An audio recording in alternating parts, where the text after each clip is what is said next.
সফল করি চালাই পেছন দুয়ারে মারো হযরত আমির শরীয়ত ও আমির মিল্লাত জাগিবে দুনিয়া তোমার ইলমে কামালত জাগিবে মন নির্বিশেষে সকলে কেমন ওলিয়ে কামিল শেখুল হাদিস আমির শরীয়ত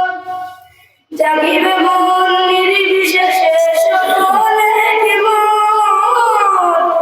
ওলিয়ে কামিল শেখুল হাদিস আমির শরীয়ত তাই তো আছি ধন্য আসাম যে মানত জাগিবে দুনিয়া তোমার ইলমে কামালত ভারতবাসী প্রতি সম্বন্ধে